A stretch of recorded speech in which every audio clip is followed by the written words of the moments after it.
gbogbo bó ti léwu kéèyàn lóhun tó ń lé ayé, gbogbo fúlẹ́ńgé gbogbo bó ti léwu kọ́ lọ ga tó wá gbọ́n tá Ànábì wa Muhammad sallallahu alaihi wasallam tó sọ. Ànábì wa Muhammad sallallahu alaihi wasallam ní inna Allaha adhalla bani adama bil mauti wa ja'ala dunya dara hayatin thumma dara mauti wa ja'ala al-akhirah dara jaza'in thumma dara baqa'in wa ja'ala al-akhirah dara jaza'in thumma dara baqa'in. Dájúdájú Olúwa ó yẹpẹrẹ ọmọ Ádámà pẹ̀lú ikú, ó wá ṣẹlẹ̀ ayé nílé ìṣẹ̀mí lẹ́yìn náà ilé ikú, ó wá ṣọjọ́ kẹ́yìn nílé ẹ̀san lẹ́yìn náà ilé gbére, ó wá ṣọjọ́ kẹ́yìn nílé ẹ̀san lẹ́yìn náà ilé gbére.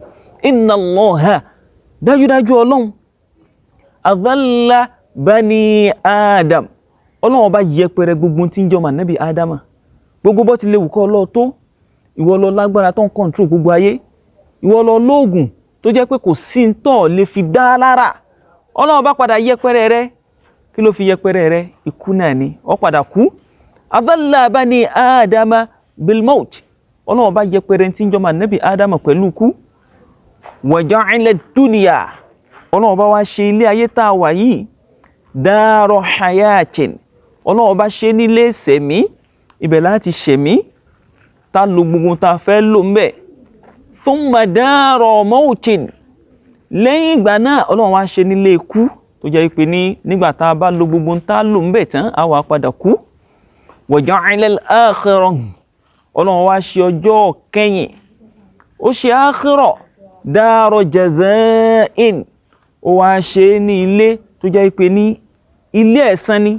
Gbogbo tó bá gbélé ayé ṣe ń bí báyìí, gbogbo tó ṣe nílé ayé wọ́n wá kó ẹ̀san rẹ̀ fún ọ níbẹ̀. Gbogbo tó fọwọ́ ara rẹ̀ kọ wọ́n wá kó ẹ̀san rẹ̀ fún ọ níbẹ̀. In khayran fa khayran wa in sharran fa sharran, tó bá jẹ́ dáadáa ló ṣe ń bẹ̀ wọ́n kó ẹ̀san rẹ̀ fún ọ, tó bá sì jẹ́ aburú náà ló ṣe ń bẹ̀ wọ́n kó ẹ̀san rẹ̀ fún ọ. Thumma dara baqa'in, lẹ́yìn ìgbà náà Ọlọ́run wá ṣe ní ilé tó jẹ́ pé èèyàn ti máa ṣẹ́kù, tó jẹ́ pé ilé téèyàn ó ti máa ṣe gbére ni, tó jẹ́ pé ní kò ní sí títán mọ́ lẹ́yìn ìgbà yẹn. ní tó bá wá ṣe tó jóore fún ọ òun lókù tó wà máa lò gbére. Ètò bá jẹ́ sì jẹ́ pé ní aburú fún ọ náà ni òun náà lókù tí ó máa lò gbére.